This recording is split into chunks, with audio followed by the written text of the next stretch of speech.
right, everybody. So today we have back on the podcast Bryan Boorstein and Aaron Straker. How we doing, guys?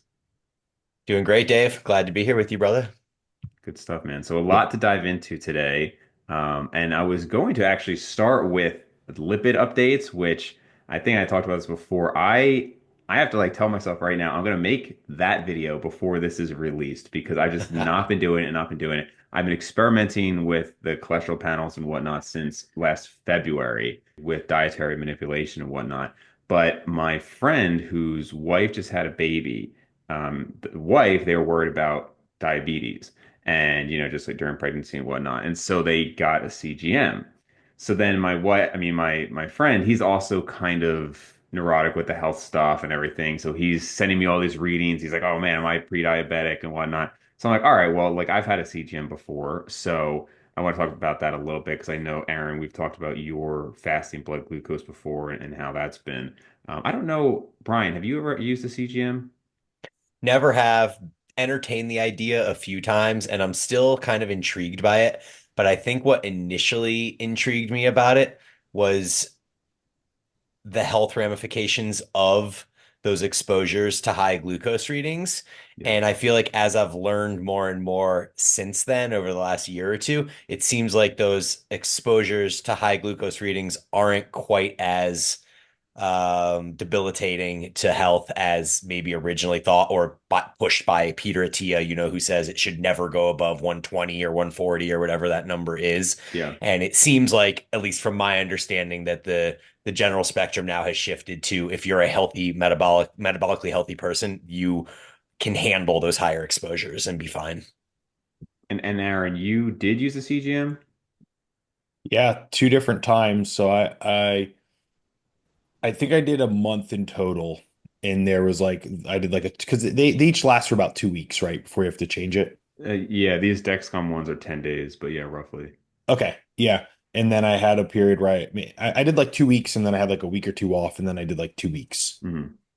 Yeah, so I ordered the Dexcom. Basically, this was through Levels, and they offered, I guess, their standard one, whatever it was, and then Dexcom. And Dexcom is supposed to be, I mean, that's like what my diabetic employee uses. That's what my diabetic aunt uses. It's like supposed to be the best one.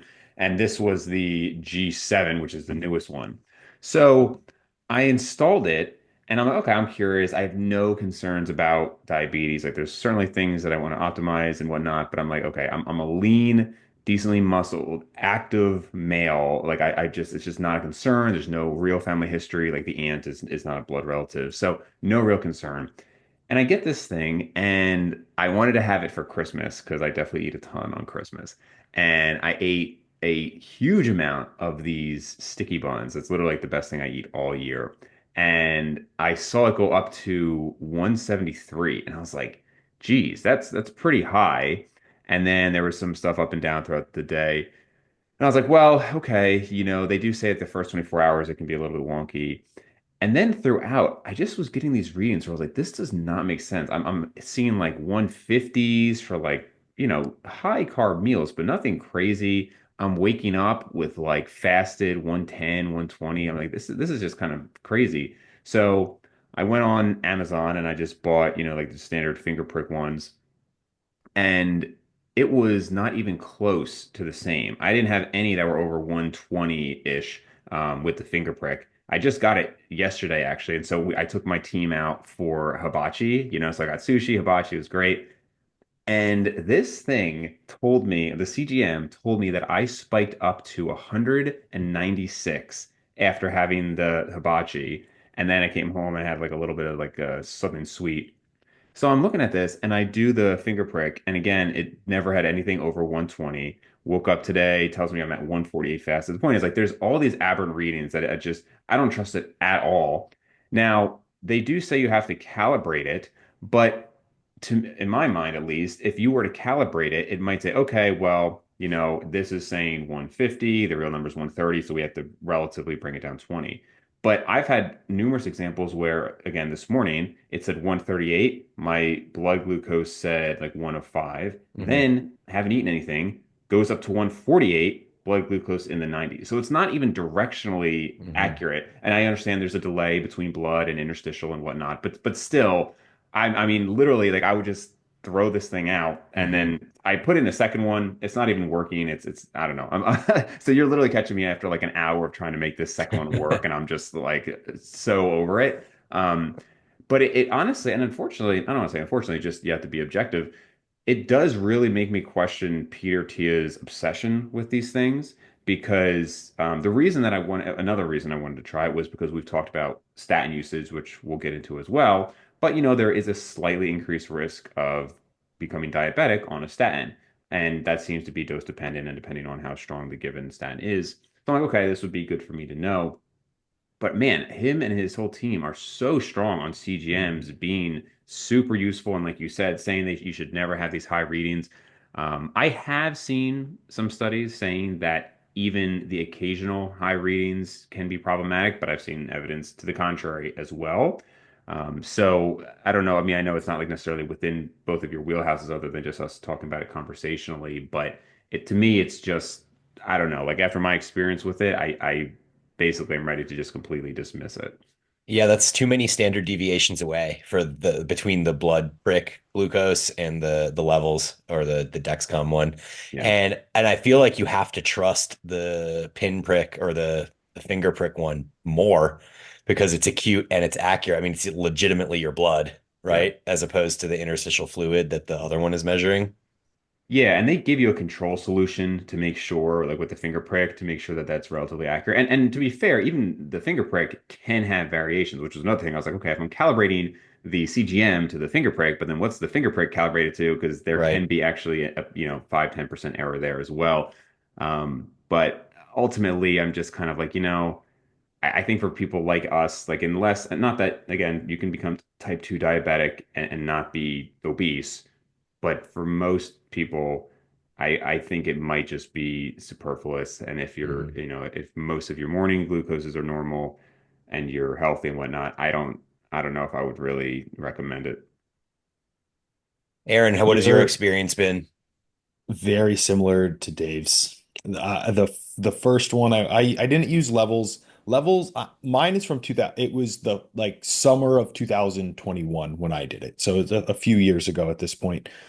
I went with NutriSense. The first one was completely faulty, and they had to send me another one.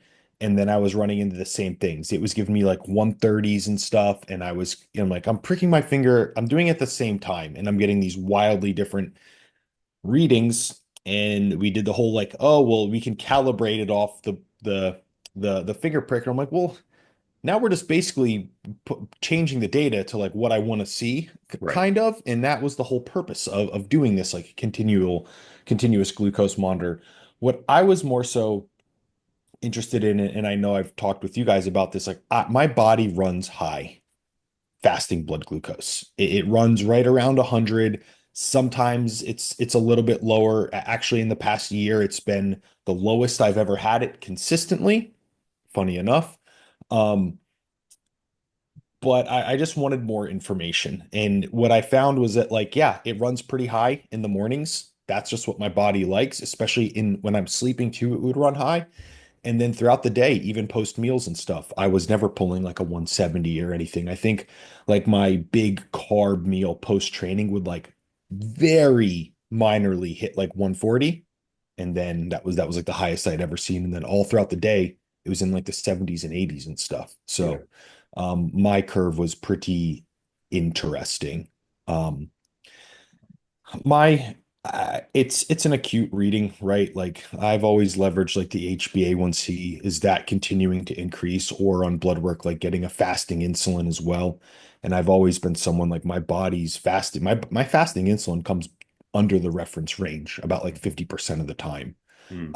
So I definitely do not have insulin resistance building. My body just does not put out the insulin to correct the higher blood glucose. It apparently just like if apparently it's fine in that way from what my body's response does. Do you know what your HbA1c is roughly? It's always like right at like a 5.5 or a 5.4. Yeah. Yeah, I was gonna say I'm not super low on my A1C either. I mean, I'm usually about 5.4 as well. So it's not like, I mean, when I was doing a ketogenic diet, I had seen it, I think, below 5 once or twice. So I'm not in any way saying that I'm super low. It's just not generally been a concern for me.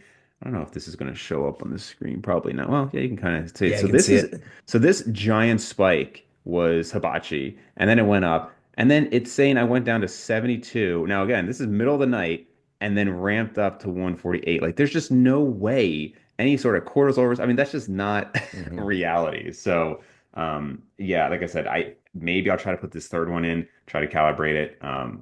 But it's like, what are you even looking at? So I'd be very curious to hear Peter Attia directly answer, what his experience there is, because it's hard to imagine. And also I often wonder, like this is when I first used the CGM, I kind of thought like, did it tell me anything that I didn't already know in terms of what habits would change? Like, oh, it went up more if I had kids cereal than like oatmeal. Like, did I need the CGM to tell me that? If I had no carbs throughout the day, it didn't really increase. Like things that I don't know if it would actually change your patterns too much. So I'd be interested if anybody listening, I don't think the CGMs are too popular, but if anybody listening has experience, I'd be interested to hear that as well. Cool. So let's get into the lipid stuff. So Brian, I know you're kind of blessed with the just perpetually low LDL. So at this point, you're kind of not really doing anything in that regard, right? Like I know you certainly don't take any medications for it, but you just kind of track it like once a year. Yeah, I haven't had blood work done in about 6 months, and I have one pending that my doctor just ordered that I'm going to do at some point. But I've had a series of not as healthy as I'd like to be weeks, Mm, starting with Thanksgiving, going into sure. Christmas, and then I literally just got back from a 7 day all inclusive in Mexico Oh, last night. nice. Okay. So I'm waiting until I get my things back into like normal routine. Although there's definitely like a part of me that wants to test it in a suboptimal condition, but I don't want to have Yep. to pay to do it twice. So I'm probably just gonna wait. But yeah, I mean, LDL has been consistently in the like 50 to 60 range. Wow. And for whatever reason, my ApoB was a little bit higher last time I went than it was the prior times. It had gone from like somewhere in the 40s to somewhere in the 60s, Hmm. which is actually like kind of a big jump for ApoB in like, Yeah. 6 months or a year or whatever it is.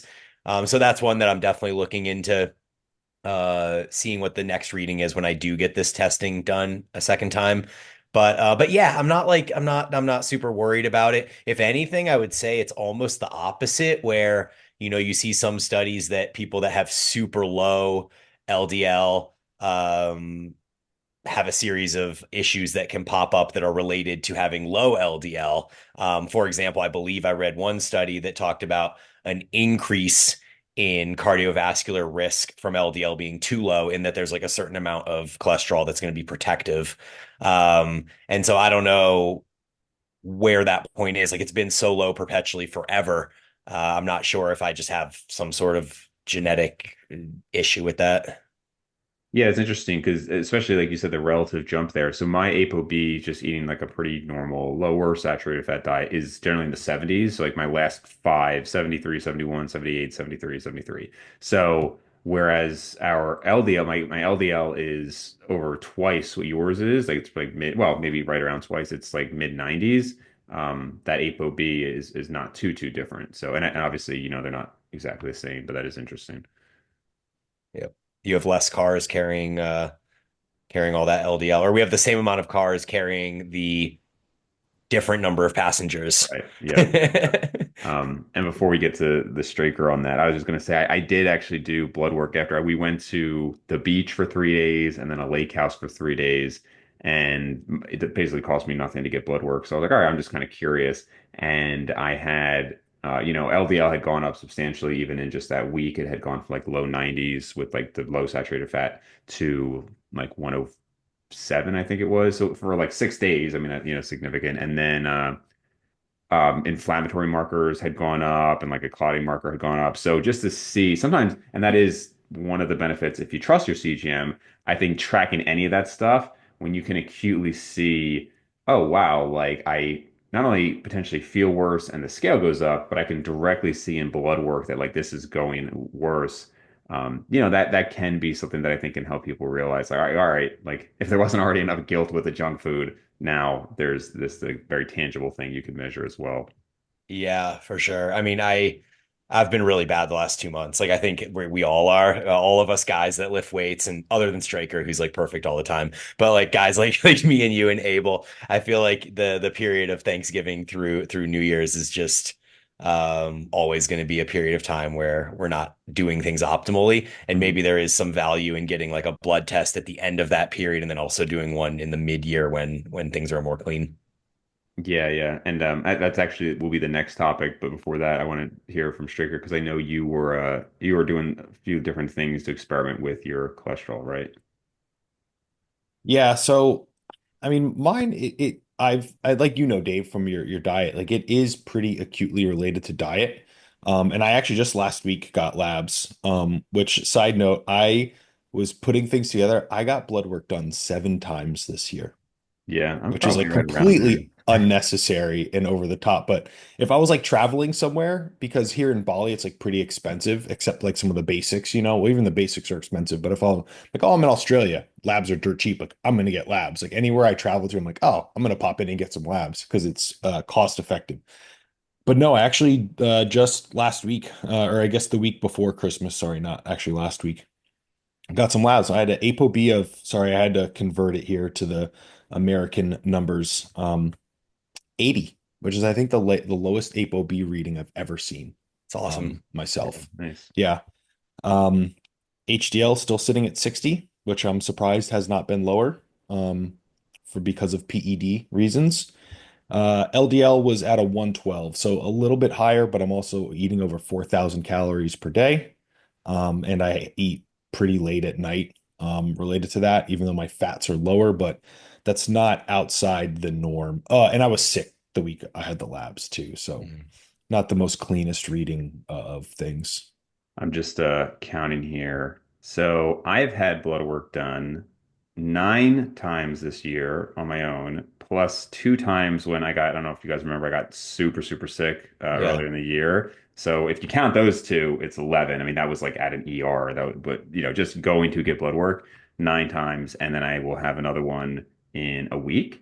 Again, it literally cost me nothing to do this, and the place is 5 minutes from me. Like I know the person there, like I walk in, hey, how you doing? I get it. And because I'm just so interested in these different experiments and making sure like, levels and whatnot. So yeah, probably, I mean, certainly excessive, but also just so low investment for me to do it. It's kind of like, why not just see?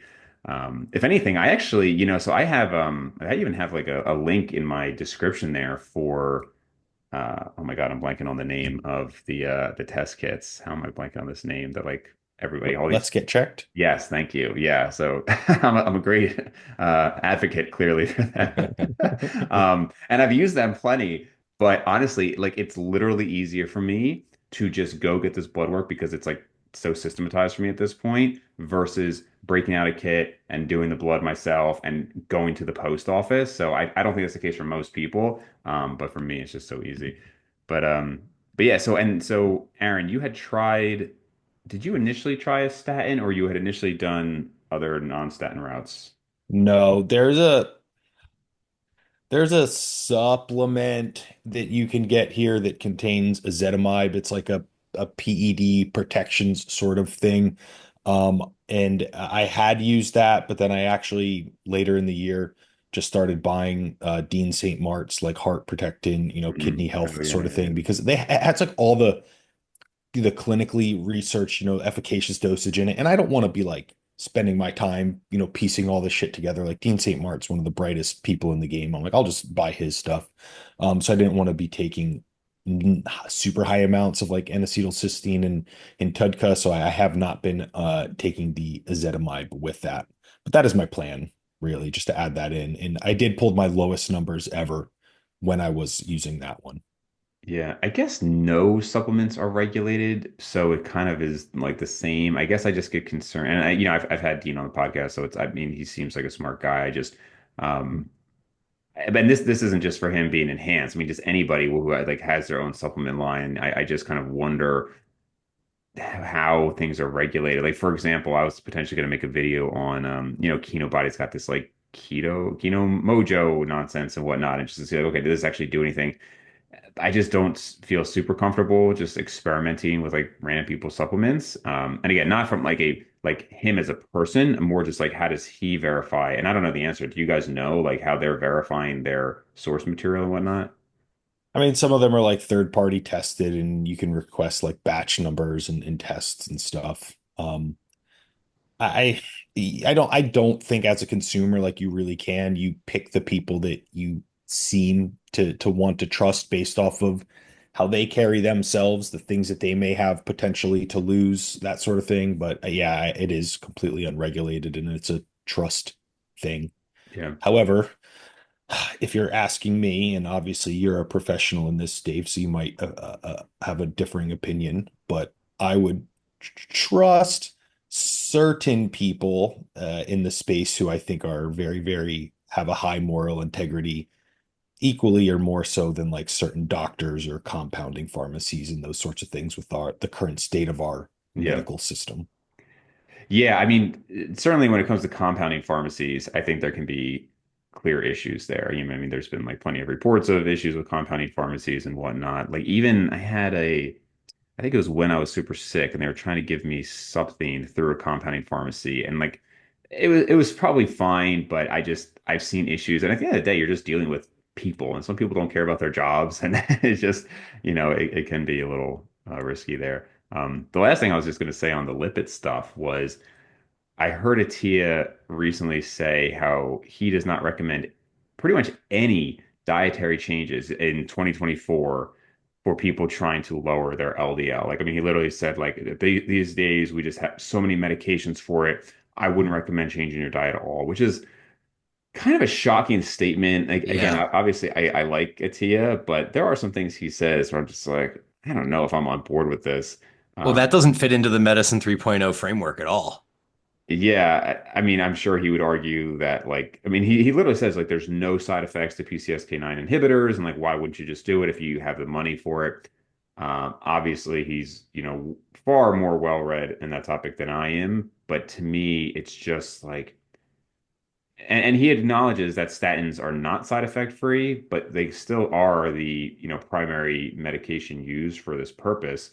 So it just makes me like question like, okay, if you have a clear method to do it, and it's not like you have to go super low fat. I mean, I can still eat 100 grams of fat a day and be under my 15 grams of saturated fat quota that I was doing for this experiment.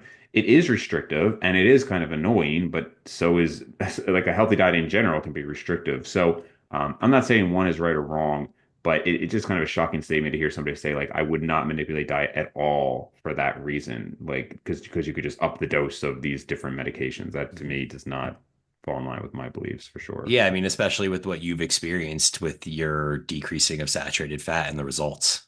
Yeah, yeah. So um, go ahead.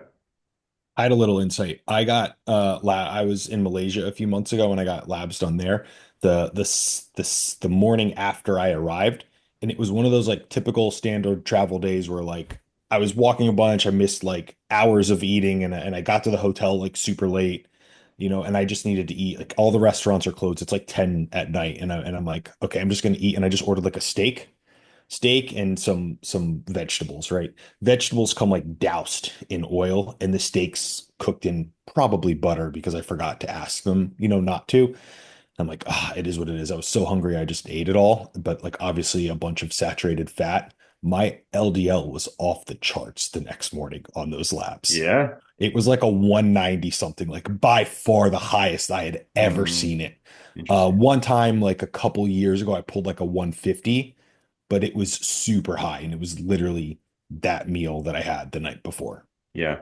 Yeah, and again, like I'm sure if you were on high dose statins and or even the PCSK9 inhibitors, but I don't know. I don't know enough about them to confidently say like there's no issue at all. Just, just take a mega dose of them. On the hedonic eating aspect, that was one of the things I know you were talking about with Brian with the holidays. I know you historically told me like you like baking, you'll eat like a lot of like desserts and whatnot. And Aaron, I think you're not like that at all from what I understand. I will say I have quite a sweet tooth. Like those are the things that really get to me. I still love like like Chinese food or Indian food or whatever, but the times where I'd really want to pound something down would be again like those sticky buns on Christmas morning, or like we have all these pies left and whatnot. I don't pretty much ever have the situation that a lot of people run into where it's like one sheet leads to this, to this, to this. Like I have specific days. I know Thanksgiving and I know Christmas and I know like, the party on Saturday. I'm going to eat a lot, but I personally at least haven't had this issue of like, going into it. So Bryan, would you say that when you have like weeks at a time, is it like you're kind of picking throughout the weeks? Is it like you're okay with it, or does it end up kind of spiraling? Um, it's an interesting question because with my increase in endurance activity over the last couple years, I sort of feel like I have to eat some of this food just because I need the calories.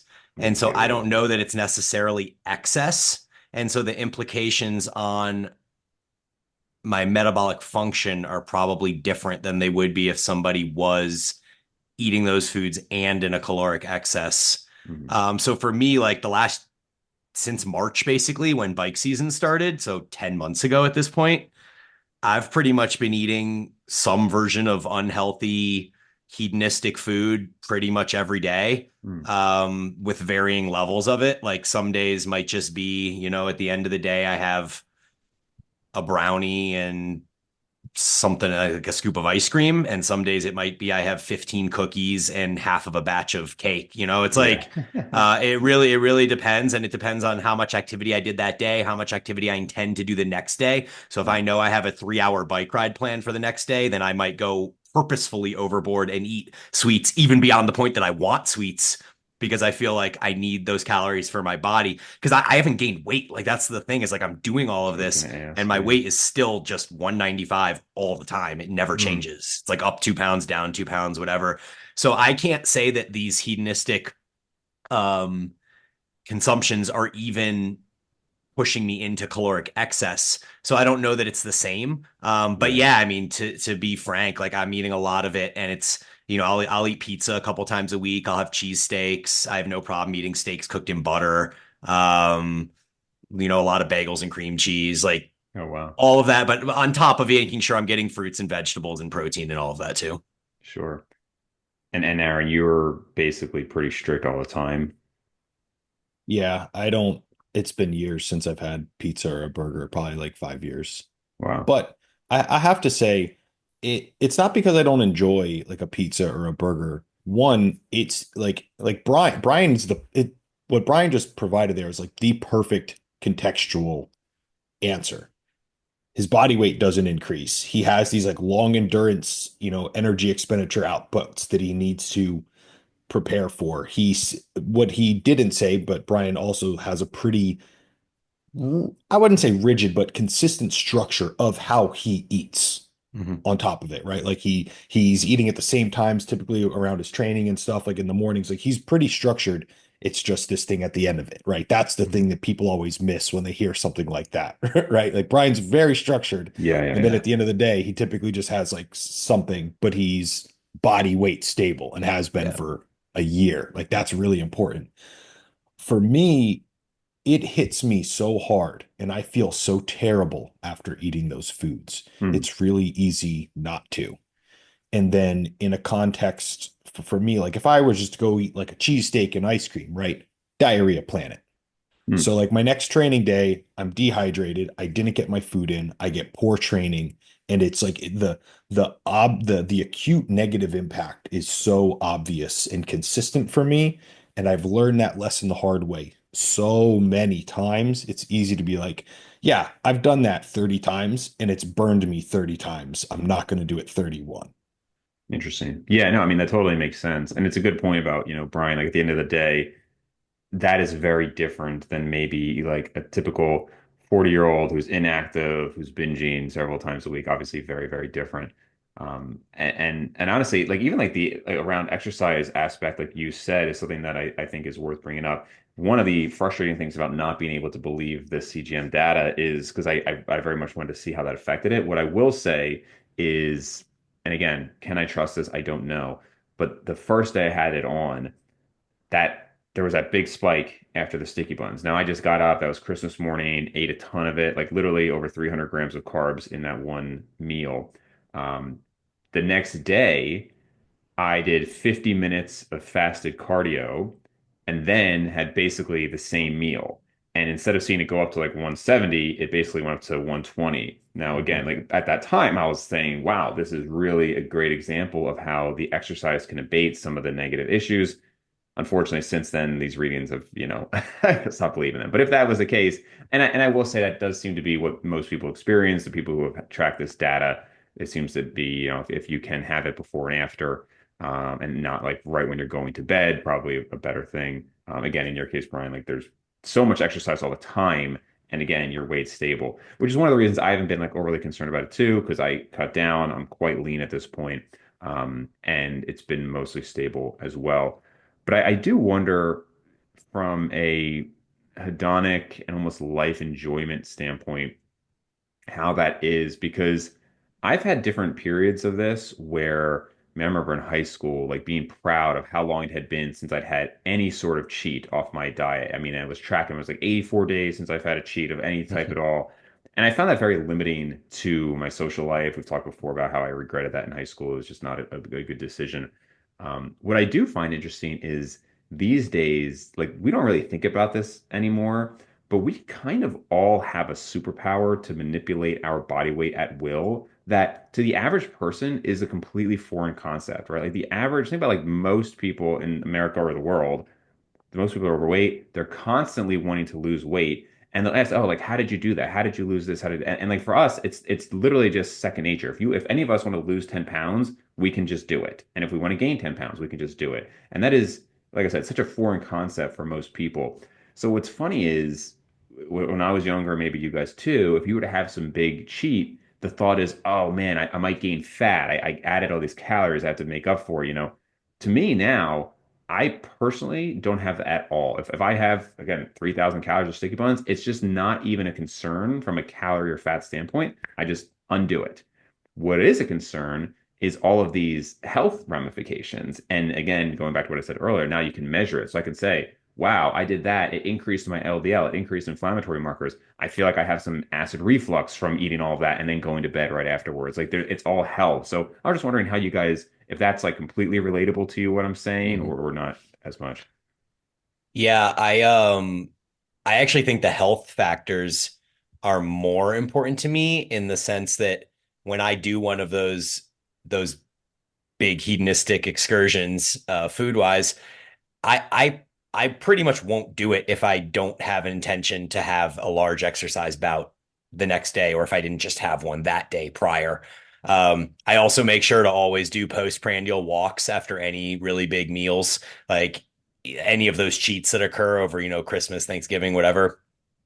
Always going out for like a 20, 30 minute like brisk walk afterwards, or doing some like I don't know, take my rower upstairs and do some like intervals on the rower while I'm watching football or something like that. Like always just putting the food to use. Cause I do think that like outside of the weight gain, which like you said, I'm not concerned about. I am concerned about the implications of that on my metabolic health, and somehow just even that little bit of movement, which Rhonda Patrick has been big on the horse. If you guys listen to her at all, but she's huge on every time you eat, do something to move within the hour after you eat, whether it's like 1 minute of air squats or like a stair run and back down, like one of those, exercise snacks that's all over the literature now, where you work out for like 1 minute really hard. Like any of that sort of stuff, I've really incorporated and taken to heart. And so I think that in some ways, it's not a get out of jail free card for some of the stuff that I do, but I do think that it helps mitigate some of the negative potential impacts of that. And I mean, that's auto regulation. That's like the definition of auto regulation. And it goes back to like that structure that I mentioned before that you have. Like you have auto regulatory mechanisms where you're like, I do some of these, quote unquote unhealthy things, and then I bring my rower upstairs and do interval sprints while I'm watching football, You're right? right. No one else is doing that, right? So that's like the kicker there. Yeah, totally. I mean, the way you said that was die so funny. For me, it's hard. Like nutrition is my profession, right? And for me to be the example that I want to be, I put the back seat to some of my like desires and stuff so that I can have the like I had a career, I guess I say that I want, and then the things that provides that for me. You know what I mean? Like I talk to people about lifting weights and eating food for a living. I make a great living. I have more money than I thought I could ever actually have. Like I'm happy with life. So it's a very easy sacrifice, quote unquote, for me to like not have cheat foods and stuff so that I can portray this, image. And something like I say, I put on my stories, like I only eat good food. And that's true. So that I can feel like my best, lead from the front, and those sorts of things. And then another more recent one for me, and I believe it was about a year ago, last I think I was on the podcast because it was right as I was starting like exogenous testosterone Hmm. and, then into PEDs and stuff. That is, objectively an unhealthy practice in and of itself. So it's like, for me, I have this new unhealthy practice in my life. So I will sacrifice other unhealthy practices so that I can Yeah. not push the needle very far into the unhealthy side. So, Yeah, which makes sense. Like you have to be even more cautious than the typical person. Which and of course we see and you know this and you're I think pretty safe with what you're doing. But obviously there are many bodybuilders who do eat healthy all the time and how there's other things and in the enhanced side and then they drop dead at 40 or 50 because you can't make up for it completely if you're going full bore into that stuff. But I think it's a little yeah. different with what you're doing. But I would say for pretty much anybody who is using enhancements of any type, it's even more important, to do that stuff. I do wonder, we were talking, Brian, about how maybe the literature shows that some of these spikes aren't as big of a deal if it's within, if you're back to normal pretty quickly, which makes me question, I know Rhonda Patrick is so big on these, like you said, like the exercise snacks, and it was, like Stan Efferding would talk about the vertical diet and like the 10-minute Yeah. walks, and it's more powerful than metformin. I will say, and again, this was like the last time I did a CGM. I personally did not see a difference when like in terms of the blood glucose or the interstitial glucose. Um, I did not see a difference if I would eat and just sit around versus eat and Mhm. then do a 10-minute walk. But again, I know there's data saying otherwise. But I do wonder if it's like, okay, well, if you were going to sit on the couch and then let's say you're going to spike to 130 or if you did a 10-minute walk, you're going to spike to 122. Does that matter? Or is the benefit the same as if you had walked any other time? You know what I mean? Mm. Like, what was it 3 10-minute postprandial walks? Or was it just you're walking? And if you had done a Mhm. half an hour walk that morning, it would have been the same.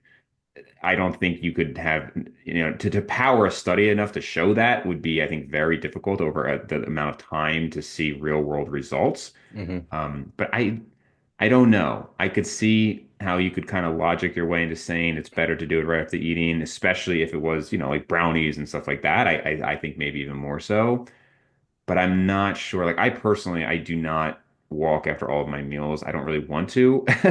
I find it kind of a pain in the butt, and sometimes it's just not practical. Like if I'm seeing a patient and I have like 10 minutes, I mean, I guess I'm technically walking throughout the office, but I'm not going on like a 10-minute walk Mhm. outside. I think that would be maybe ideal, and also, of course, the benefits of getting outside and all that stuff. But um, again, I don't know how much focus I would put on it, but I'm open to other thoughts. Yeah, I guess like anecdotally, I can feel a significant difference in my body and my digestion when I do that walk versus when I don't. Like if I were to go sit on the couch after a larger than normal meal, I would feel extremely lethargic. I would start getting that brain fog, and Sure. my stomach would start kind of doing that gurgling thing when if you Yeah, like, yeah. I don't know, whatever. So when I go walk, all of that dissipates and it's a non-issue. So that's one, like at least anecdotally. And then secondarily, I feel like there was a study that had people after lunch in a corporate office or something do seated calf raises under their desk because the soleus apparently absorbs glucose at a higher rate than most other muscles.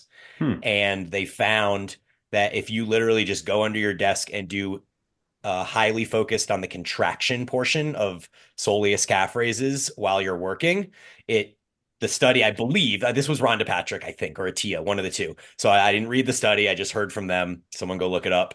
But it was something along the lines of that actually helped with glucose disposal and the decrease of the glucose spike after a big lunch at a corporate office. Interesting.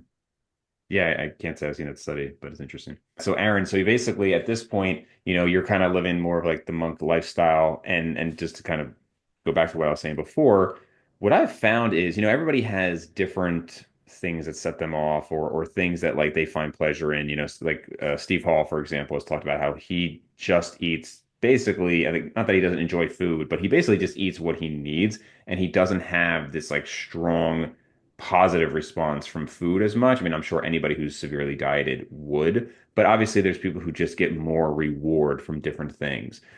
So for example, like I have, like it seems at least that like I have almost no like addictive potential for anything like drugs, alcohol. Like it does not pull me to do these habits at all. Gambling just seems like a really stupid thing to me.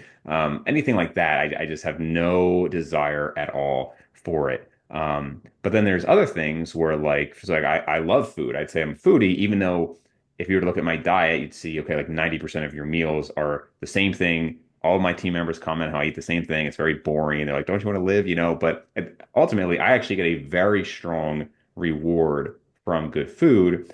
And I have found that when I've had a like 100% compliant, like never deviate and allow any sort of like other, unhealthy meals, it literally does bring down my quality of life. Like just experiences are not as good if I were to like go to the beach and everybody gets an ice cream cone and I just watch them eat. Or like you could imagine if you're at Thanksgiving and your entire family is eating this Thanksgiving meal and you're like chicken and broccoli. Like to me, that is a significantly worse experience. So I have found what I think is a good balance in life where it's like one or two meals a week. It absolutely allows me to like, we can go out on a date, we can do whatever. I'm just curious how you guys find that if you, and I mean, it sounds like we kind of touched on that a little bit. Like Bryan, you seem to get more of that reward response. And Aaron, do you just find that like even if you were to have a big sheet because of your experience, those 30 times that kind of did you wrong, that it's just not a hedonic experience for you, and therefore you just get it elsewhere? Yeah, I would agree with that. Like, let's say I have that, whatever it is, ice cream or something like that. Like, I do enjoy it, right? But if my normal baseline of enjoyment's like a five, right? It bumps me up to like a 6.5. So I get a positive. But then like in 45 minutes, I'm scrambling for a toilet. And now I'm at like a fucking two because I'm shitting my brains out in a public toilet somewhere. I'm like in the gutter now. And I'm like, totally wasn't worth it. I wish I didn't do that. Right. So now I just know that that's what that cycle is. And I'm like, Hmm. every time I'm like, oh man, everyone's having ice cream. Maybe I should have ice cream. And I'm like, no, you know what comes on the back end of that. Right. So like Hmm. I do enjoy it, but then there's a very stark, unenjoyable back end that onto that. And I know that that comes. So that's like the one part of it. The other part that I'm in a very hyper focused phase of my life where I'm doing this bodybuilding thing. I don't Yeah, have a long period to do it. I get pretty much one season, and then my next phase of my life is like dad focused, you know? So that helps me compartmentalize it in the way sure. that someone asked me this the other day. We were at a Christmas party, and I was like, up until I was 30, I had my cheat meals and I, did all that sort of stuff. And like Bryan knows that, like when I was living, when we were living in PB, and now like my 30s are literally insanely career driven, focused. I'm doing this bodybuilding thing and I'm not having any cheat meals. And then from like, 40s on, I'll have some good balance where we have like a one or two date nights or something like that. If the kids want whatever, I'm going to do that. But from my standpoint, like it's pretty what's the word I'm looking for here? It's a pretty easy trade-off to make. Like I had 30 years doing whatever I wanted. Yeah. 40 to 70, I have balance. I can dedicate 10 years to being incredibly disciplined, and that seems like a pretty good balance of all things to me. Totally. Yeah, that makes a lot of sense. And I can even see that with myself, whether it comes to, the most serious periods with lifting versus like work, and like really grinding. And I can even feel that a little bit like career-wise, where it's like, man, like I worked really hard in high school and really hard in college and really hard in dental school and all these things. And and now I've gotten like my practice, for example, to be at a point that's quite good.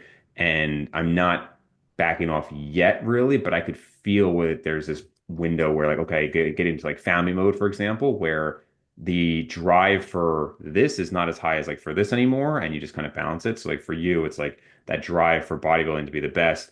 is now, and who knows what will really happen over the next 10 years, but like with the plan to have this family, you could imagine that it's like, all right, and we see this all the time. I remember John Berardi talking about this of why he was not actually on TRT because he felt like, hey, I had this period of my life where I was like go-getter, aggressive, whatever, and now I'm kind of backing off and doing more of like mentorship role, and I don't want to be that same person. So that, that's a deviation from the nutrition topic, but just to say, you certainly see periods of life where it's like, this is what I'm doing, and that can really allow somebody to dial in to whatever that topic is. Bryan, what would you say? And this is, I think, going to be hugely dependent on one's leanness, but where Aaron gave a good example of like, hey, I'm normally at a 5, maybe ice cream bumps me to like a 6, 6.5. Mhm. Would you say that you have a stronger reward response than him for that? I would say that I am a high stimulus individual across the board, that I chase these little dopamine hits constantly throughout my life, whether it's exercising, food, music festivals, and everything that goes along with that. I am a high stimulus individual, and it is something that I am aware of and that I am consciously working on. Hmm. This year for New Year's, I don't like the word resolution so much. I like the word intention, kind of the same idea. But I am going to be more intentional about what I put in my body this year. And so that spans food as well as other substances. And I just want to be more intentional. I don't want to say I'm going to stop doing anything and like put hard rules on things, but I want to be a little bit more thoughtful about what I put in my body this year. Interesting. Yeah. Okay. So you do view it then as something that is worth changing. I I struggle with this from a few viewpoints. One being that, like, when you look at the endurance athletes, especially, now that I'm doing a lot of biking, I follow a lot of them on Instagram and I watch their YouTube videos and stuff like that. They are powered by sugar. I mean, that is literally what they consume at the rate of like 100 grams per hour of sugar of biking. Wow. And I never have allowed myself to go up that high because that seems insane and unnecessary to me. Um, but I do think it's easy to justify some of the food behaviors that I do because of the exercise that I do. But it's very much a chicken and the egg thing in that, like, yes, I'm doing exercise for performance reasons, but I wonder if maybe my performance would be even higher if I didn't eat as much crappy food, didn't have to exercise as much. Maybe there's like a pushing of that boundary that's too high on Mm. both ends, and I could bring the top level down of like the amount of food I'm eating and the amount of exercise that I'm doing, and maybe that creates a cumulative net positive in my life. Sure. And so I don't know the answer to that, but it's something that like, yeah, I don't think putting a bunch of sugar and saturated fat into your body all the time and using the excuse that it's because I exercise a lot is necessarily the most healthy long-term approach. And so I think I'm getting away with it fine and my blood work is fine because I'm not gaining weight. And like Aaron said, I still prioritize protein at every meal and, fruits and vegetables and all that sort of stuff. But it doesn't necessarily mean that what I'm doing is what I believe to be the most like effective thing for me necessarily. Sure. Um, Before I make a final comment on it, and then I want to get into some training stuff. Aaron, what is your like rough caloric intake right now, and how would you say your hunger is most days? Right, I'm like just at 4,100. Wow. Um, Okay. Hunger is very low. Hunger is very, very low. And that's even with one of my PEDs is one that's known to increase hunger. And I'm still like, I'm over it. I've been over it for months. I, Hmm. I'm I'm very much so looking forward to eating less food. Interesting. And you're Yeah. still quite lean, right? It's really wild, yeah. It fluctuates with like if I get a little watery, if something changes or if I have bad digestion, like we just came out of a couple holiday meals and stuff, bad digestion, I get really watery. But if Hmm. I have a good solid period of like 7 to 10 days, food's on point, no bad bowel movements or anything like that, I'll still have veins in my abs at night before I Wow. go to bed, which is insane. That is insane. Insane. Yeah. Yeah. Yeah. Because something that I've appreciated more in the last, even just couple of years, I would say, is just how much hunger and appetite really plays a role in, one's natural ability to be lean, which kind of sounds obvious, but we think of, we know for the most part that this idea of like, oh, super fast metabolisms and super slow metabolisms is not super accurate. Like obviously there's variation, but a lot of that's dependent on body weight and whatnot. And then there's all the actual physical activity aspects of it. But of course, a huge aspect of it is hunger, right? So the classic person who feels like they're not eating that much, but they're so hungry all the time. That's why they feel that way. In reality, is they're eating a decent amount versus, the classic skinny kid who feels like he eats so much, but really he ate a whole pizza, but then he didn't eat almost anything for like the next 2 days, right? And so how much appetite is a huge factor there. And I experienced, I mean, this is pretty much the leanest I've been for the longest period. So historically, I would get down and like maybe I'd get like 10% or so. And I'd do it for, I mean, literally like a few days. And I'd be like, all right, back up to like 12 to 13, 14%. And that's where I'm much more comfortable. And I just found for whatever reason, like I mean, I think I talked about with Bryan, I was almost concerned. I was like, why am I not hungry? I'm getting like this is like the easiest cut of my life.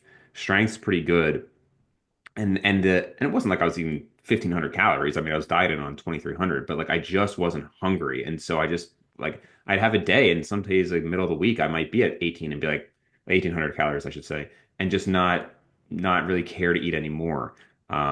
And what's funny is now again for whatever reason, kind of hard for me to explain. Just these last few weeks, like hunger has ramped back up, and like this is after maintaining my leanest for 3 months, which is again for me like quite a while.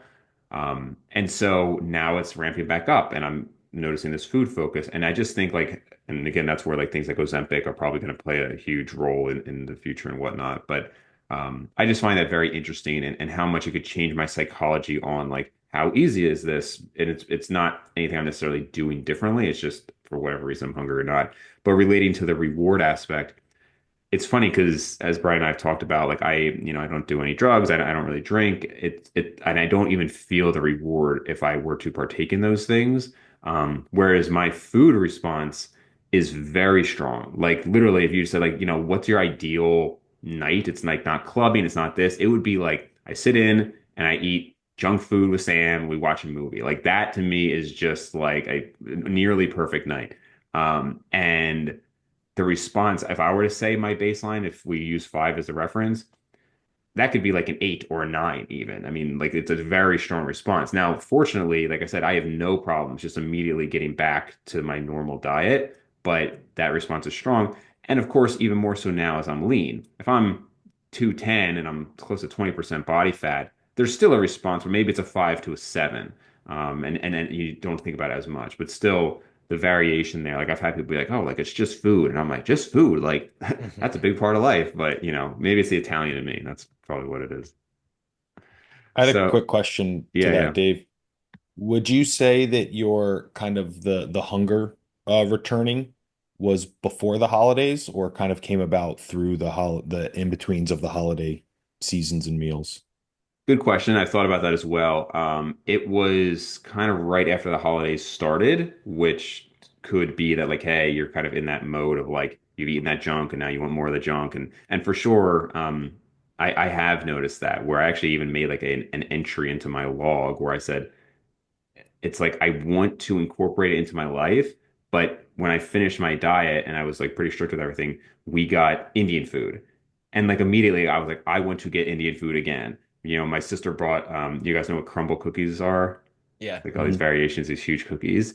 And she brought them, and again, immediately more craving for more. So it's tough because that can lead somebody to that vicious cycle where it's like the second I had that thing that I haven't had in months or years and didn't think about, I now want it again, right? And we say the same thing. I mean, you talk about people who have like porn addictions, right?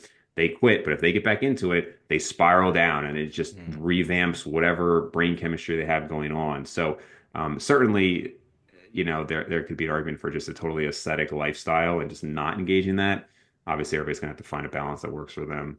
Do you find though that when you have one of those really big excursions where you go well above your caloric maintenance, say for like a day or two in a row, usually more than one day, say 2 days in a row, that then there's a drop off period where you're just not hungry for like a day or two after that? I honestly, I almost never do multiple days that are that high. Like even like when I Okay. went to like the beach and it was like 5, 6 days or whatever, it was like 3 days at 4,500, which frankly is like higher than maintenance, but not so dramatically. It's not like a Mhm. 7,000 calorie day. If I were to like back in the old days, I'd go on a cruise and I'd literally eat like 6 to 8,000 calories for a day for a week, which was ridiculous. Yes, strong drop off Mhm. after that. Um, but I would say it's very, very rare. So I can't give a perfect answer just because I don't know what it's Yeah, like yeah. to do that. Well, I would just say, like, from my perspective, even if I go 2 days in a row of 4,500-ish calories, which Mhm. is say 1,000 or 1,500 over my maintenance, after 2, maybe 3 days at most of that, I'll have 2 days where I just feel like I can't eat. Like, I'll go a whole day, not feel like I need to eat till 4 p.m., have one Mhm. meal, and then not eat the rest of the day. And that's not that I'm trying to do that. I just like don't have the hunger and the appetite for it. What I do, and I talked about this either in a podcast or a video, is, people have different arguments for eating the same every day versus like, there was a big thought before, like on your leg days and your back days, you eat the most calories. And like, I'm not huge on like giant variations for that reason. But for my life, I am in that I eat way more Friday through Sunday than Monday through Thursday because I'm very busy Monday through Thursday Mhm. at the office. So I actually do a 24-hour fast from Sunday night to Monday night. And it's super easy because I mean, literally, I have like a 12-hour day at the office on Monday. I don't even think about it. It's actually easier for me not to eat that day. Mhm. Um, and this actually, this past Wednesday was a great example. So it was New Year's Day. So we had off. It was notably harder to stay at the designated calories for a typical Wednesday for me, just sitting at home versus Mhm. being in a busy office, which is kind of obvious. But so I purposely do allow, I'll probably be close to 40 or to like, yeah, like 4,000 calories Friday through Sunday. And again, much lower to where I average at about 28, 2,900 by going much the other day. And I personally, I can't say I've ever noticed a difference with results or anything. I know some people do not agree with that. I've never noticed a difference. I think Yeah. Era would probably disagree with me though. Well, we did a whole podcast discussion on calorie cycling and whether Okay. it has purpose or not. And yeah, Aaron was, I believe, was not a huge fan of that approach. Well, it depends on the individual, right? Like Dave, you're been training for, well, close to 20 years, if not more at this point, and that sort of thing. Like, your body. And the question I was going to ask is when you do the like fat, like how, based on how you have your training days set up, do you ever notice like a decrease in training performance, desire, anything like that, like on the back end of the fast? Like, let's say your training day on Tuesday or something like that. So Tuesday I do, and to be clear, I do eat Monday night. So it's Sunday night, I have my last meal, and then I eat Monday night. So it's true 24 Mm. hours. Um, I work out fasted Tuesday morning, and it's my upper hypertrophy day, but it's always my upper hypertrophy day. So I wouldn't like really know because it's been like that for so long. I will Yeah. say, if I try to be objective about it, if I have like a day, not again, not from the fasting, but just in general, like the day after Christmas, I might be like marginally stronger. Like I'm talking like one or two exercises get like one rep on one set different than the norm. So I really, but that's always been the case for me. Like even when I was young, like people would talk about, oh, I did a ketogenic diet. I felt horrible. I was like, I feel the same other than like less, a little bit swings with like, my fatigue and whatnot. Um, Again, I did a 72-hour fast twice and I almost got like max pull-ups after that. So like some people I think are like really, really affected by it. I'm not saying I have no difference, but not a huge difference. And again, to your point, it's coming up on 20 years of training. So at this point, which ironically will settle into like one of the last topics, but I don't think at that point it's making huge differences. I probably wouldn't tell somebody who was 2 years into training, hey, if you want ideal results, like I wouldn't say have giant fluctuations day to day. Yeah. I Um, find it the most dieting. I find it hits people the hardest. Like you get some of those training sessions. Like if I'm not talking like a 6, 8 week diet. I'm talking once you get into like 12, 15, 20 week diets, like long diets where we're losing, 10% or more of total body mass, that those days where we're like underfed can really just suck the life out of you in a training day. I could for sure see that, like again, I'm mostly maintaining at this point. But yeah, if you're like 12 weeks in and you're averaging like 2,000 calories a day, and then like one day you're hitting like 1,200 and there was no carbs and you have a high volume workout the next day, for sure, I could see that. Yeah. So that actually kind of gets into a topic I want to get on training. Bryan, your new kind of lower volume training you've been doing. And basically, what it takes to maintain peak. So if you think about it, like, I don't know if it's a good analogy to anabolics. So if you think of like people who use a lot of anabolics, it seems to be that, you need quite a bit to get to your max potential. And you can maintain that from what we've seen from people like John Meadows before he passed and a lot of these other guys. They definitely cannot maintain that size on like TRT, but it seems like they can maintain almost like 90% of that size on sports TRT. So before I even like finish this thought, would you agree with that, Straker, that like that's what you see from people who are honest about it? My honest answer is I really don't know. Okay. I'm still new enough in a lot of this that I won't really provide an opinion unless I feel pretty strongly about it. And honestly, I just don't. I just honestly don't know. I do know what it takes to maintain is less than what it takes to build, especially as you're pushing up into those echelons. But where that is, and it's so hugely individual, I really just don't have a Okay. good answer, unfortunately. Because I was just gonna say, like, I think to maintain peak though, most of these people seems like you'd still have to like to be like the top, you still need very high doses. Whereas with training, it doesn't seem to be that that's the case. I mean, Brian, I don't know where you're at muscle wise now compared to like maybe your absolute peak or if you're right around there, but it certainly seems that people can maintain, let's say within 90, 95% to 100% of their peak with dramatically lower volume, which I kind of think like, thank God for that, because if you think about like maybe what could be necessary to hit your true peak, that can be quite a lot. But I also do wonder if maybe to some degree the industry has gone too much to that to act as if like to maintain 100% you can cut back to like there's the one study where they maintained with one third the volume. Like I don't think of somebody who's like as peaked as let's say like a Steve Hall, 15 years natural bodybuilding, like high volume doing all that, how much would he really, or Eric Helms, how much would they maintain if they cut volume to even 65%? Like I would guess that they'd lose a decent amount, but I don't know. But just this idea that as we get older, does it make sense to just get to like what Aaron or what Bryan is doing right now, which I don't know your total weekly volume, Bryan, but my understanding is you're basically doing like one exercise per body part that you're working that day. You're Mhm. pushing it hard for a couple of sets, and that's it. So but maybe go into your current routine, and that can help kind of elaborate that.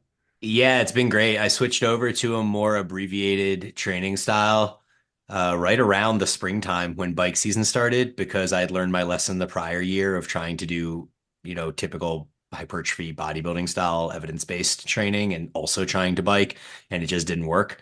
So this year, back in March, I switched to a 2 times a week full body. And this was even lower volume than I'm doing now because it was basically one push movement, one pull movement, and then a hip leg movement. So it could be like RDL, pull up, and chest press. And then I might throw in, some lateral delts at the end or something like that. And I would do that twice a week. And that was all I did all the way up until August. How many And sets per exercise? 2 to 3. Okay. So yeah, I would say like, hamstrings would get 2 to 3 sets a week, quads would get 2 to 3 sets a week. The pushing structure would get 4 to 6 sets a week, and the pulling structure would get 4 to 6 sets a week. But saying pulling structure and pushing structure doesn't really specify a muscle group per se. Currently, so once bike season ended in like late September, early October, I slightly increased volume and frequency by going to upper, lower, upper on the first week and then lower, upper, lower on the next week. So basically, it's like a 2 week cycle. Hmm. And now, what that volume has been 9 sets across 2 weeks per muscle group. So an average of 4.5 sets a week per muscle group, pretty much ubiquitously across all muscle groups for the most part. Um, More or less to failure or yeah, anything? pretty much everything to failure or within one RIR. The approach I've been using was I started the cycle at 3x5, but using an 8 RM. Okay. So, the first set would be like a 3 RIR, and then the last set would be like a 1 to 2 RIR. And then every week I just add weight no matter what and just keep doing 3x5 until I reach a point where I can no longer hit the 3x5. And that was Oh, but great. you're Like, always trying to do three. So for reference, you're always trying to do 3 by 5, so your first one is always going to be pretty sub max. Yeah, yeah, for sure. But I got to a point within, 4 weeks through loading week to week where I was hitting 5 reps at one RIR on the first set and then maybe not even getting five on the final set. So maybe the final Okay. set's like four and it's Okay. failure. So it increased pretty quickly. Um, but as far as like overall results associated with that approach, I am legitimately the strongest I've ever been on a number of movements right now. Like I actually maxed out my cable chest press, which I've never been able to do, to a point where I can't even get myself in position anymore. I was telling you Hmm. enable Yeah, that. yeah, yeah. So I literally like almost threw my shoulder out trying to like clean the cables into position so that I Mm. could do a chest press. And that's when I was like, I can't do this anymore. I need to buy a chest press machine. So I maxed out my cables, bought a new machine. Uh, my hack squat, which I've been doing in the exact same way with the exact same machine for over 2 years now, every week, no questions asked. I am the strongest I've ever been on that. Like my PR last year was 560 for six, and I just hit 580 for 4 by 5. And then I hit 630 for four. So I mean, like 580 for those with a bunch of RIRs in there. Like for sure the strongest I've ever been on the hack machine. The chest press I noted. Um, my pull downs are as large as they've ever been. My leg curls same way. So my strength level at least is as good or better than it's ever been. Argument there could be that I'm creating less fatigue through doing lower volumes, and maybe therefore my approach is more of like a powerlifting approach. I'm using Sure. lower reps, more neural, et cetera, et cetera. But at the same time, as far as muscle mass and stuff like that, I was talking with Kim when we were in Mexico, walking on the beach a few days ago, talking about how our bodies have changed over the years and all that sort of stuff. And she said that in her mind, like she thinks I'm more jacked now than I even was during the CrossFit days. And my weight was the same. She was like, you had more love handles and more low back fat in the CrossFit days at 195 or 200. And than I do now at 195 or 200.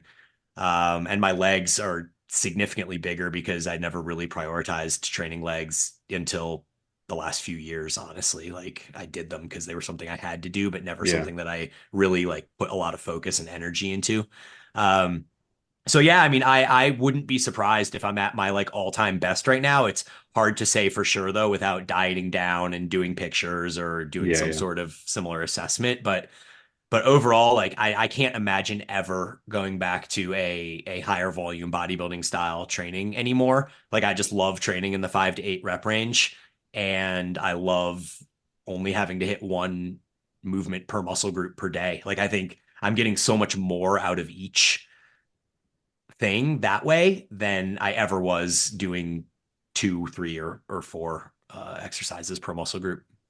That's awesome, man. So when you cut, so like you were doing higher volume and then you cut to like the super low volume, like the two full bodies, Yeah. would you say that you noticed any decrease in size or strength during that period or not even then? Because you were also doing a ton of cardio. Yeah, no, I didn't honestly.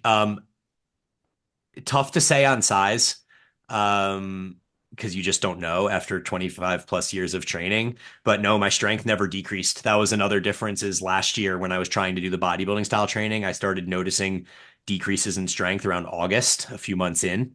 And this year I never experienced that. I Mm. was able to maintain or increase strength the entire time, despite all the biking and cardio. Yeah, it's honestly like you're motivated me to try it because, and I think I just need to force myself to do it because I know I have a hard time with kind of just resolving and accepting that doesn't have to be permanent change. For example, going back to like the business aspect, like I have an associate doctor with me now, and I'm going to be cutting back a clinical day. And that was just very hard for me to think about doing because it just felt like this forever thing. When in reality, it's like, dude, if it doesn't work out well, like you can just in 3 months add back that day. But to me, it Mhm. was like, are you going to do this? Is it the best decision to do it? And like similarly, of course, I could just cut volume for 3 months and see how it goes. But I think that's hard because I've noticed over the last couple of years, I've continued to add stuff. So Mhm. I was doing like my 3 workouts a week. And then I kind of was like, all right, this is kind of like a final bulk when I went out to like 215 and whatnot. And I added some arm volume. And then I added this and I added this. And I'm looking at it in preparation for this conversation. I was just adding it up. And I'm like, man, I'm doing 4 workouts a week that are almost 2 hours. Then I'm trying to do like an hour a week of like some of this calisthenics and flexibility stuff that I've been adding. And then I haven't talked about this yet, but I'm going to make a video. I'm going to do like a 2 month experiment with the iron neck. So, like the ridiculous looking thing that Joe Rogan always talks about. But I'm like, okay, but I'm doing that like 5 days a week for 10 minutes. So that's almost another hour of that. And I'm like, I'm down. I mean, thank God I have the home gym, but I'm still doing like 10 hours a week. And with a business and, talk about growing family and all this stuff, I'm like, this is just not going to be feasible or fair to anybody else. Like, it's just too Mhm. much time. So I don't want to give up the cardio for health reasons, but I'm seriously thinking about like, how can I get this from 10 hours a week to like 7, maybe, I think would be Mhm. reasonable. And so I might just bite the bullet and just say, you know what, like 6 hard sets a week per body part, and like that's it, and just see how it goes. And I personally wouldn't expect to progress with that, although that's amazing that you are from a strength standpoint. But I think I need to be a little bit more practical with how much I've been doing lately. Yeah, I mean, I was super scared going into it. Like, I literally was cutting down from in the off season before March. I was doing a 5 times a week evidence-based hypertrophy program. It was what I called the intelligent bro split, where I had like one Hmm. main day where I had 8 to 10 sets for a muscle group, and then I had a touch-up day where it would be like, 1 to 3 sets for that same muscle group. So I was doing like all of the things, and then to without even gradually changing it, I was just like, okay, Yeah. it's bike season. We're going to 2 times a week full body going forward. I was super scared. I had no idea what was going to happen. I hadn't done this type of training since my first 3 years when I started with this abbreviated training style. And I think the thing that gave me reassurance was I had found myself back into an abbreviated training group, Facebook group on, Mm. and that's kind of where I got my start initially, in the 90s was in a group of abbreviated trainees. And I started kind of like looking through old messages, stalking down some of the people that train this way. And there's a number of guys that are like legitimate professional bodybuilders, natural bodybuilders that have been training 2 times a week full body or upper lower upper lower upper lower type things, like no more than 3 times a week. And these guys have as much natural muscle as you could accumulate, and they're stepping on stage and they're pro natural bodybuilders. And Jeff seeing that, Alberts is pretty low. Jeff Alberts is a great one. There's a guy out of Europe, or I mean, out of England, whose name I'm blanking on, but he's even in this forum. Mm. And he's a professional bodybuilder that has been on podcasts with like Helms and stuff like that before. And he's known for having these like super low abbreviated volume, abbreviated style programs. And I'll try to think of his name, but seeing these guys that they were having this success and talking to them about like, what has your training journey been and reading their stories. And they're just like, yeah, like I started training this way and I never changed. Like I've been two to Mm. three times a week, low volume forever. And um, it was just reassuring. Like I was like, Yeah. okay, well, if you train really hard and you're progressing, what's there to say that me progressing by doing sets of 5 is somehow meaning that I'm not gaining muscle because I'm not doing sets of 10 and doing more volume. Yeah. Yeah. I have thoughts, but I want to hear Aaron as well because I feel like you would be, you're like kind of like a hyper responder to everything, including like the TRT and whatnot. I feel like you would be the type to maybe respond more to higher volume. But what are your thoughts on this? Ironically, and this is something that I think people don't really talk about as much, I can't handle the volume that I could handle as a natural because Mm. of like the CNS overload and being stronger. Like if I push, like before we could go, I could take 3 leg press sets to failure. And I would be like, of course, I'm like out of breath and that sort of thing. I need to sit down for 5 minutes and be okay. If I do more than two, this point, I get like, if you ever had like an overloaded stress response where like the hair stands up on the back of your neck and your Hmm. like heart's racing and you get Yeah, that like yeah. sick feeling and woozy, like that's happens. And then I can't Wow. train anymore. So but last year I had 3.5 plates per side on the leg press. Like now I have 6, and Yeah. it's like the extra load. My body just can't handle it. Same thing with like heavy pressing. I've only been doing 1 set of heavy dumbbell presses Oh, because wow. it's like the cost on it of like handling the weight. It's just too much, and I can't take it. That's interesting. Yeah, I mean, I've certainly heard people Yeah. talk about that. Even naturals, but certainly more enhanced guys talk about how like, it's just too much of a stimulus. And some of these guys who are doing like crazy numbers, like even like powerlifting wise, like it's just too much of a load essentially. Yeah. I also think like from a just a fun standpoint, like anytime I've cut back, I found it more fun, which like it's one of the issues with doing the cardio 4 days a week now is it necessarily has to go on some of my lifting days. And those days where I go into like I have an occasional day that does not have cardio, it's just so much more fun mentally for me to think about like I'm just gonna go in and lift versus like, I got to do this half an hour of cardio afterwards. But that just is the reality. But on that same line, if I go in and I'm like, I have 8 exercises today, and they each have 3 hard sets, like these are work sets. So I'm like, I'm about to do 24 hard sets versus, I remember Jim Wendler, this was way back 531 days, and he's like, I don't think you should ever have more than 4 exercises. And I'd go and do 4 of 3 sets or even two. And I'd be like, I can just so focus on this and just crush it. And that's just fun. It's just fun to think about that. You leave feeling refreshed. I also think it could open up the potential for specialization phases, which my specialization phases in the past have just been adding more volume on top of what I'm already doing. But I know like it's often recommended to cut back. And so if you are only doing, 4.5 sets per week in Brian's case, and there is a particular muscle you want to focus on, now, again, this kind of then buys into the idea that more volume is going to be helpful, but I'm just saying you could just have one area that you're really focused on, and it doesn't feel like it's just bogging you down, like it's just more and more and more. One of the best things about this training approach that I've taken is that I never ever double up lifting and cardio anymore.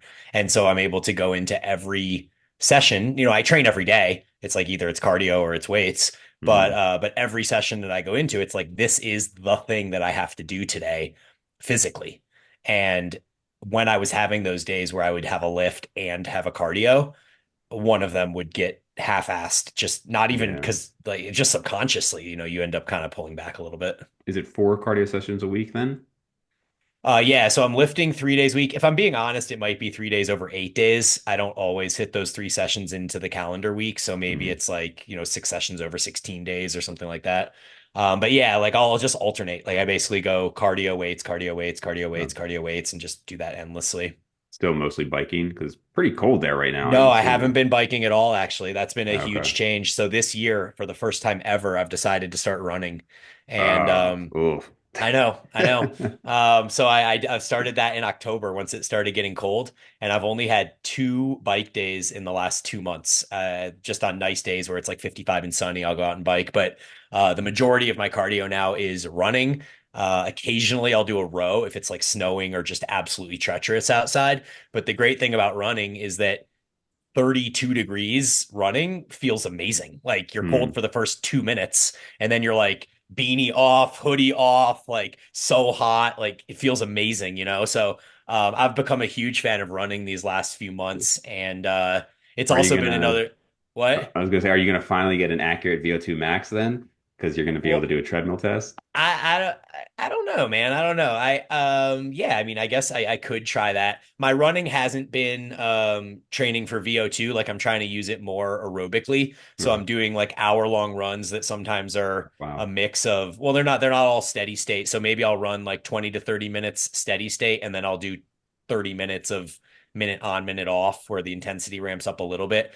But I'm not doing any of that, like, 5 minutes as hard as you can go or run a mile as fast as you can type stuff. Hmm. It's much more controlled because I'm trying to do it in a manner that mitigates fatigue and allows me to continue training progressively in the weight room and stuff like that. Man, that's awesome that you've been able to maintain all that strength. 'Cause, I mean, you think about it, if you were to ask typical person or even any of us a couple years ago, like, hey, you're about to do, like 4 hour long runs, a high impact outside activity. How's your leg strength going to be? And to hear like, hey, I'm PRing and my wife thinks my legs are bigger than they've ever been, like Yeah. that's surprising and awesome. Yeah, it's great, man. It's honestly like something I wouldn't have expected. And if you would have asked me 2 years ago, I was super fearful of the concurrent training thing, especially with running. I even talked about that on the podcast with Aaron a number of times that running specifically was probably a bad choice. And I still feel like if you have a choice and your goal is hypertrophy, that probably biking or rowing is going to be a better cardiovascular choice for you. But I'm not in the pursuit of maximal hypertrophy at this point. I didn't know if I thought you raised your hand about something, Aaron. Oh yeah, yeah, I'm sorry. Yeah, no, it's things like this that always make me um qu- I mean, I question pretty much everything. They're just kind of a character flaw, but Yeah. things where people talk about like extremes that then get like miscontextually applied to like Mm, the average person, right? And the average person who I guess hopes to have like a pretty decent dad bod. And like, well, I can't run because, I'm going to lose my gains. And here we have like Bryan, who's like peak dad, father figure fitness things, like running, hours per week and yeah. still like actually at the strongest he's been. So Yeah. it helps to have people like Bryan in your life, which can really help you like question narratives and stuff. And you're like, I don't know. I know a guy, he's like not some super freak athlete. Also, no offense, Bryan. Not at But all. he's like he's doing the best, he's doing both, and he's doing them both like pretty damn well. Yeah, for sure. Like I had Pete Rubish on, and it's like, yeah, like he lost a ton of strength when he was doing his cardio, but he literally stopped lifting pretty much, or like almost entirely, and was training for a 100-mile race, right? Hmm. Like that's not what we're talking about here. So a little bit different. Yeah. Yeah. Um, so I don't know if you guys have time. If not, we can do it at a different time. I just wanted to hear an update on Aaron's kind of like PD journey. Yeah, I'll try and be concise. So I was body weight's peaking right around like 231 fasted. Now it has I've responded really well to the training side of things, right? So much so that like things like forearms, right? My forearms are massive Yeah, they now. look Like my forearms ridiculous, like dude. it's like the They same look width as like my ridiculous. bicep and tricep from the frontal view. The other people are like, what are you doing for your forearms? Like nothing. I'm not doing anything. I stopped using straps because I had such bad elbow tendonitis Mm, and that cured it, right? That's the only thing. I just hold on to things.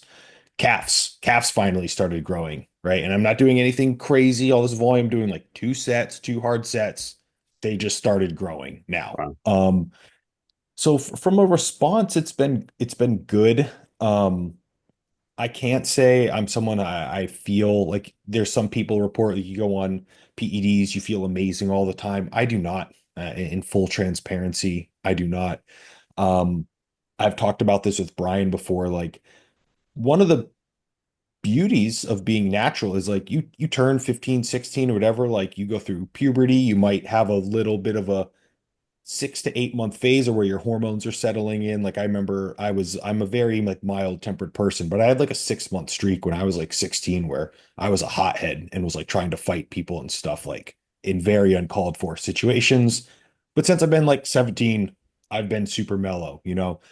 Now I'm learning what I'm like when I have low estrogen, high estrogen, and it's like you're learning parts of like your personality again. I do not like that because I've had 20 years of feeling like this, and those parts I really, really do not enjoy. Um, there's been some of the health stuff that you just have to stay on top of. Mine, I'm fortunate, has been very, very, very minor. My hematocrit hemoglobin has not budged since I've been natural at all. My blood pressure, I mean, I might pull like a 123 over like 64, like on the first reading, 2 or 3 times per week, but then by the third reading, everything's under 120 over 60 still. And that's at 230 pounds, at 5'11". Yeah. So I've been fortunate in those regards, but also there's no alcohol, there's no high sodium diet, like diet's really well controlled for. Um, but mood has 120 over been, 60 or 80? You're saying you were 120 over sorry, 60? yes, 60. Did I say 80? No, you said 60. I Yeah. thought you meant 80, but because No, 60 is like really 120 over low. 6. Yeah, like my blood pressure has not changed. It's been really good. And I'm not on like telmisartan or anything like that. It's just like I've kept cardio in and I eat like a really clean diet. And I do think I have some favorable blood pressure genetics, kind of how Bryan has Wow. favorable, lipids. Yeah. Um, what else? Like my Do you my do LDL. cardio? Yeah, I was I have I've been able to stay at two consistent sessions, like one long zone two session, one really hard hit session. Okay. That's what I did for a few And then years. once I get into prep, I'll go into daily. And I look forward to that, to be completely honest. Lipids haven't changed really. My HDL's come down a little bit, but like on my most recent labs, HDL was still 60. Um, my fasting glucose and stuff has actually improved from the muscles being a little bit more greedy with their nutrient partitioning. Mm. That went down almost immediately. Same thing with like HbA1c. But now that I'm like pushing 4,000 calories a day and eating at 9:30 and 10 p.m. each night, that's kind of like bumped up, but still not as high as it was when I was in natural. Um, yeah, so it's been there's some positive, some negative. I'm definitely not someone I fantasize the days where I can just go back to like a TRT, 150 per week or whatever, drop my body weight down to like under 220 and not feel so big. I'm not used to feeling so big. And I don't really like that. But Do you talk openly hopefully, about like doses or compounds, or you just kind of talk about just generally being higher? yeah, I'll talk about anything right now. Total milligrams per week are 750. And that's like a 3 to 2 testosterone enanthate to boldenone, and then growth hormone at night. So is that 4 units per night? Okay. Um, and the strange thing is that doesn't really I don't feel any different than I did in 150 testosterone. The Mm. 150 testosterone took me up to 218 pounds, super lean. I'm up 12, 13 pounds since April. It's now January. I did have a 2 month period where I had a hernia operation and was recovering, and body weight dropped and down and stuff like that, but it hasn't been some like drastic response different sort of thing. um When you were on 150, were you over the reference range for total oh yeah, burn? Yeah, yep, way over, that's yeah. what I would think. And on 150, I think at like my 6th week I started developing gyno symptoms on Mm. 150. I had like super itchy nipples, and like one What was time your I grazed estradiol? one. It wasn't even crazy high. It was like a 67. So like above the reference range, but Yeah, not crazy above the reference range. And it's one thing I found, it's hugely individual. yeah. And I remember I did so much research beforehand because I was honestly scared. And was like trying to take all these notes and stuff. And a lot of times people would say like, you're just gonna have to do it and test and see how you respond. And I had a really hard time with that. I'm like, what do you mean? Like that? But no, that is how it is you everyone responds really differently. Like, I have friends who run their estrogen in the 80s. Sex drive is great, no gyno symptoms whatsoever, no water retention, they feel fine. Now, if I get around like 40, I get all the high estrogen symptoms. I get really lethargic. My face gets like really oily and stuff like that. My sex drive disappears. And that's at half of what they feel great at, But you'd So still want to it's, be like you'd still want to live on like a TRT of 150 after this is all done. well, I think now since I've ran things so much higher, a TRT at 150 will be different than Hmm. a TRT at 150 when I was first introduced to it. But we'll just wait and see, right? Yeah. Somewhere that might be like 125, it might be less, but I'll figure that out a little bit. But yeah, I do not think I'm a 10 years on PEDs type of person. I'm going to do what I said I was going to do, which is a year of competing and give it my all and everything. But I do very much look forward to being a little bit smaller and just feeling a little bit more even keel all the Yeah, yeah, time. for sure. Yeah, I just had one of my newest training clients. He's not a bodybuilder or anything at all, but just was on TRT. He was on like 120, a little bit higher than that. And then he just cut himself down to like 80 milligrams because it just, emotional side effects and other things like that. So I think most people at 150 for sure are going to be over the reference range, even though that's still commonly talked about as like TRT. Yeah, I have a lot of clientele on TRT, and I'll have like average dads, not the greatest physiques, like no offense, on 200 milligrams per week, and that puts them at like a 700s, Hmm. total testosterone. And I'll ask the questions like, hey, what's the milligram on the bottle? Like I go through the paces to double check with them. No, no, it's accurate. And I'm Hmm. just like, oh, wow, that is very interesting. Yeah, yeah. A lot of stuff to go into there. But anyway, guys, so Yeah. thank you for taking the time. Some good topics. Where can people find your stuff? Yeah, Bryan Boorstein on Instagram. Paragon Training Methods, Evolve Training Systems, our podcast that I do with Straker, Eat, Train, Prosper, and I have some other stuff coming out in the future that we'll talk about as it comes. And for me, Aaron_Straker on Instagram. Website, you can find me at strakernutritionco.com. Awesome. Good stuff, guys.